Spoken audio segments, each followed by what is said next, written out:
ఈ వీడియోలో మనము అధిక మాసం ప్రాముఖ్యత, అధిక మాసంలో ఏం చేయాలి, ఏం చేయకూడదు అనేటువంటి విషయాలను తెలుసుకుందాం.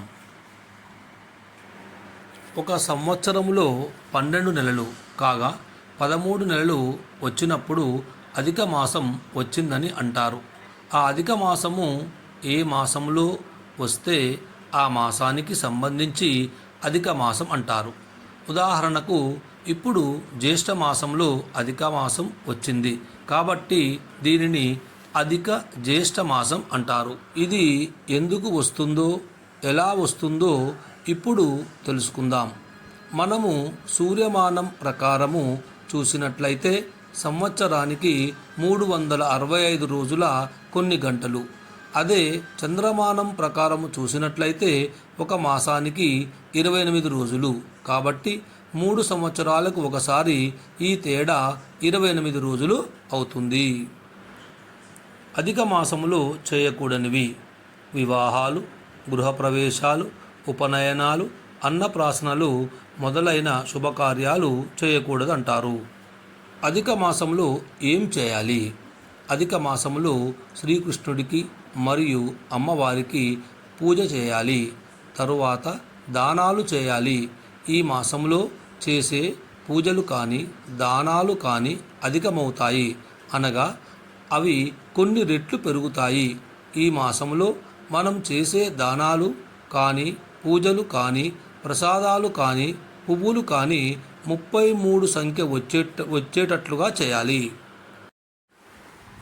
33 సంఖ్య ప్రాముఖ్యత: ఈ 33 సంఖ్య 33 కోట్ల దేవతలకు సమానము అంటారు. 33 కోట్ల దేవతలు అంటే ఎవరు అనగా 1 కోటి అంటే ఒక వర్గం, అనగా 33 వర్గాల దేవతలు ఉన్నట్లుగా చెప్తారు.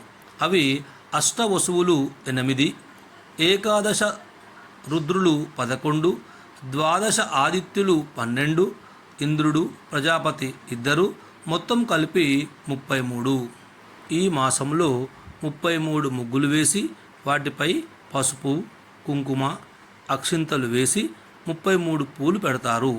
33 సంఖ్య వచ్చేట్లుగా నైవేద్యం పెడతారు, అనగా 33 పండ్లు కానీ 33 డ్రై ఫ్రూట్స్ కానీ పెట్టవచ్చు అని అంటారు.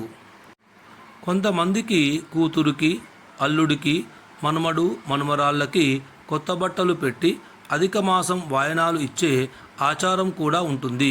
వీరు 33 సంఖ్య వచ్చేట్లుగా వాయనాలు ఇస్తారు. గోవర్ధనం ధరం వందే గోపాదం గోపరూపిణం గోకులోద్భవ ఈశానం గోవిందం గోపికా ప్రియం.